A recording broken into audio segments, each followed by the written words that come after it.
I'm just really proud about seeing all the hard work pay off.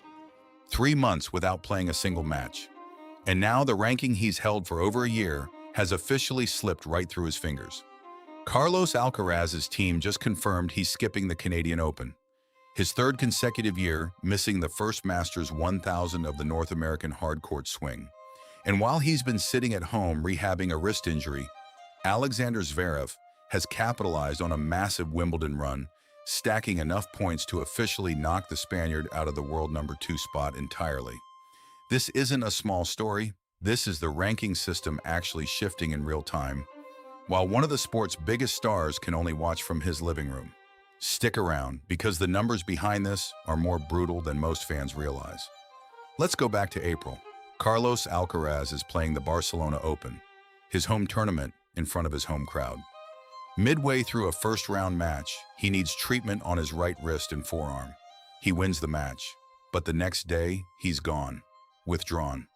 2 weeks later, he pulls out of Madrid, then Rome. Then, in a moment that sent shockwaves through the entire tennis world, he confirms he's withdrawing from Roland Garros, the tournament he just won the year before. Days after that, Queen's Club, then Wimbledon, a two-time champion at the All England Club, absent from the draw entirely. The diagnosis, tenosynovitis, inflammation of the connective tissue around the tendons in his wrist, the kind of injury that doesn't respond well to rushing. Now, almost 3 months later, Alcaraz still hasn't played a competitive match. And the tennis world just got a very real reminder of what that kind of absence actually costs. To understand why this happened, we have to look at what's happening to his body. Because when you lay out the medical reality, it looks a lot worse than a single headline. Tenosynovitis is an overuse injury, inflammation around the tendons, common in racket sports, but notoriously unpredictable in how long it takes to fully heal. Push back too early, and it doesn't just come back. It can come back worse. Read the language Alcaraz actually used when he first stepped away. He said this is a difficult time, but he's sure they'll come out of it stronger. That's not the language of a minor tweak. That's the language of a player who knows he's facing something serious. That's exactly why Alcaraz's team made the call to skip the Canadian Open as well, even though it meant missing his third straight North American swing opener. At this stage, he's not choosing to sit out. His own team has said his recovery simply wasn't advanced enough for him to feel truly competitive. Not he didn't want to risk it. Not he's saving himself for later. His body wasn't ready, and it still might not be, even with weeks still to go before his planned return. Now let's talk about why this actually matters, because ranking points work in a way a lot of casual fans don't fully understand. The ATP ranking is built on a rolling 52-week system. You earn points for how deep you go in a tournament, and those points stay on your ranking for exactly 1 year. Then they drop off, whether you defend them or not. That means every single point Alcaraz earned last year at Wimbledon, at the US Open, throughout that incredible summer, is sitting on a countdown clock. If he's not out there defending it, it eventually disappears completely. And here's the brutal part. While Alcaraz has been sidelined for 3 months, collecting 0 new points, his rivals have kept playing, kept winning, kept stacking points on top of what they already had. The gap doesn't stay frozen while one player recovers. It actively closes, fast. Alexander Zverev entered Wimbledon needing a massive result to make a real move in the rankings, and he delivered. Grinding his way all the way to the final against Jannik Sinner was exactly the kind of high-stakes performance that put unmanageable pressure on the points standing above him. The moment Zverev locked in that final appearance, Alcaraz's position at world #2 was officially conquered. Zverev overtook Alcaraz in the rankings outright, dropping the Spaniard down to world #3 without Alcaraz losing a single match himself. And that's the part that makes this story sting in a way normal ranking shifts don't. Alcaraz didn't lose his ranking on the court. He didn't get passed because someone beat him head-to-head. He lost ground while sitting at home, doing rehab exercises, unable to do a single thing about it. In tennis, more than almost any other sport, the rankings are supposed to be a pure reflection of what you've earned through competition. Right now, for Alcaraz, that system worked directly against him, through no fault of his own. The moment the Canadian Open entry list dropped without Alcaraz's name on it, tennis fans reacted immediately. And this time, there wasn't much division. Even fans who usually argue about everything in this sport were largely united in one feeling: genuine concern. Clips of Alcaraz's tearful emotional celebrations from last year's US Open run started circulating again, this time with a very different tone attached. Fans pointed out the cruel timing of it all. A player who completed the full set of Grand Slam titles just 12 months ago, now watching his own ranking crumble from a couch, unable to do anything to stop it. Some fans started openly worrying this injury is more serious than his team has let on. Others pointed to his history: Barcelona, Madrid, Rome, all in the same season, as proof this wasn't some freak one-off, but part of a larger pattern that's been building for years. Tennis journalists picked up on the ranking implications fast, framing this as one of the more significant off-court storylines of the entire season. Multiple outlets ran the same core question: with Alcaraz now missing his third straight North American Masters opener, is his body simply not built to survive a full, uninterrupted tennis calendar? That's not a small question to be asking about a 23-year-old with 7 Grand Slam titles already to his name. And here's where the stakes get even higher. Alcaraz is the defending US Open champion. Under his current plan, he's using Cincinnati, a tournament he also happens to be defending champion of, as his only warm-up event before flying to New York. That means Alcaraz will walk into Flushing Meadows to defend a Grand Slam title, having played essentially one tournament in over 4 months. No rhythm, no extended match play, just rehab, practice courts, and a single warm-up event to shake off nearly a full season of rust before facing a draw that will almost certainly include Sinner, Zverev, and every other player who's been competing and sharpening their game the entire time he's been out. Let's be honest about how difficult this actually is, because history isn't exactly kind to players trying to defend a Grand Slam off a long layoff. Tennis, more than almost any sport, rewards rhythm. Match fitness isn't something you can fully simulate in practice. The pressure of best of 5, the adjustments you make point by point against live opponents, the physical toll of grinding through a 5-setter. Those are things you can only get from actual competition. Alcaraz is planning to walk into the US Open with exactly one tournament of match play behind him, against a field that includes the best player in the world in Sinner, a red-hot Zverev, and a deep pool of hungry challengers who've spent the entire summer sharpening their games.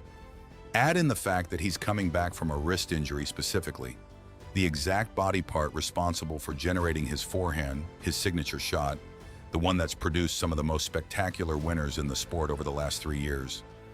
And the concern isn't just about match rust. It's about whether that shot, the foundation of his entire game, comes back exactly the way it was before. But here's the other side of this, and it's worth taking just as seriously. Alcaraz has done this before.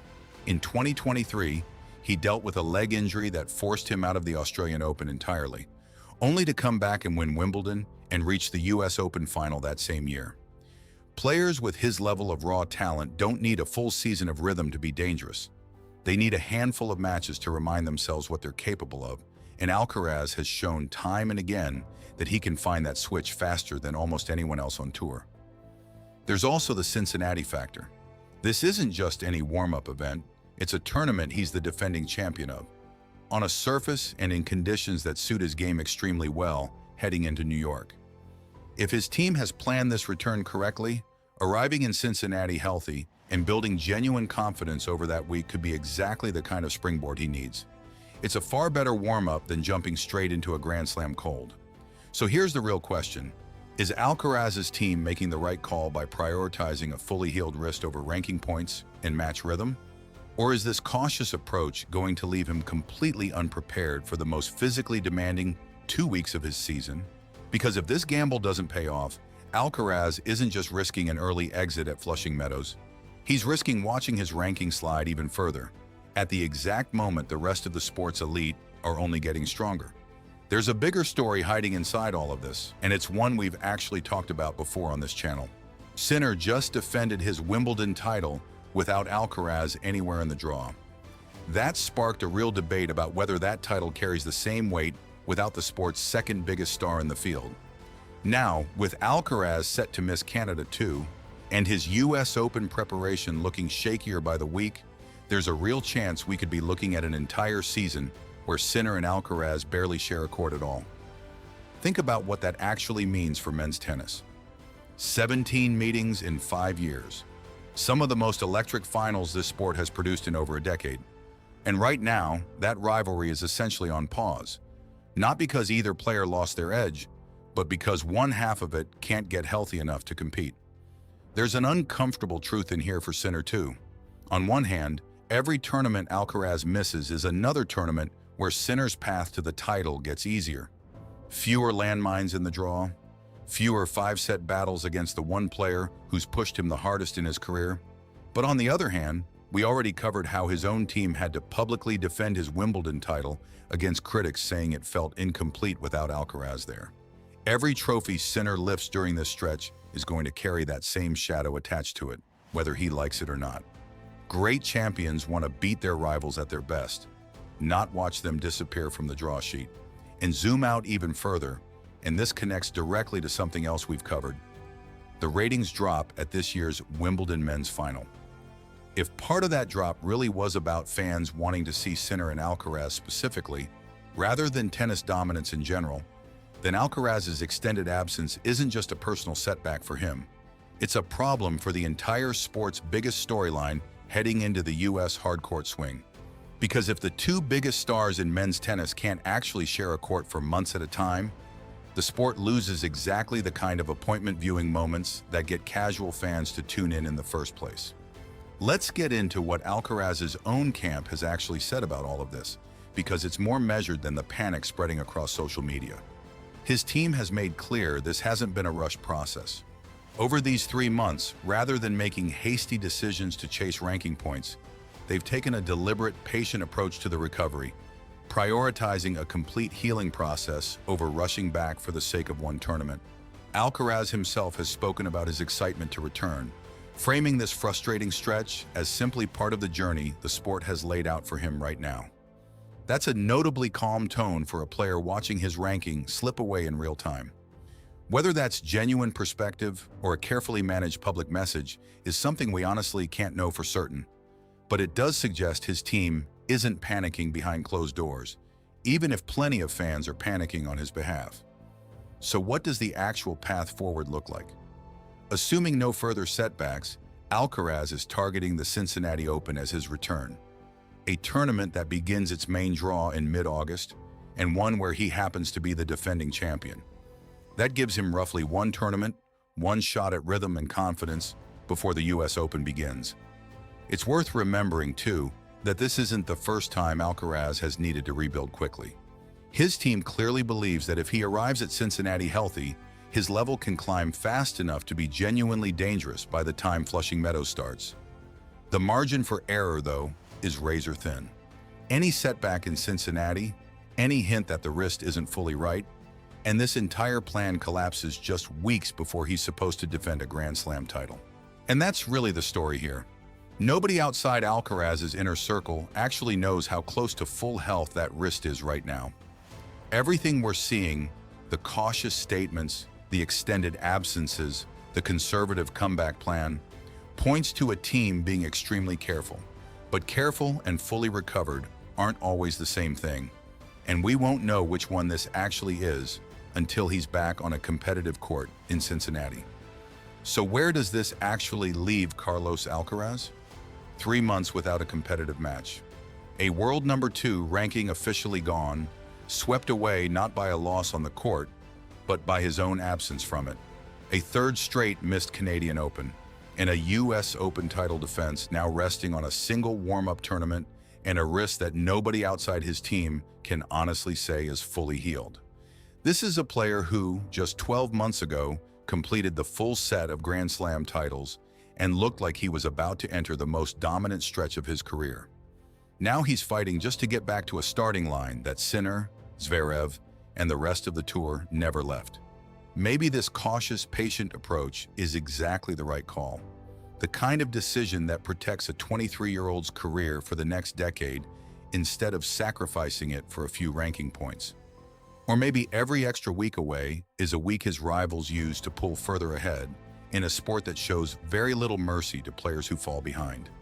Either way, the next few weeks are going to tell us a lot more about Carlos Alcaraz's future than any ranking chart ever could. So here's what we want to know from you.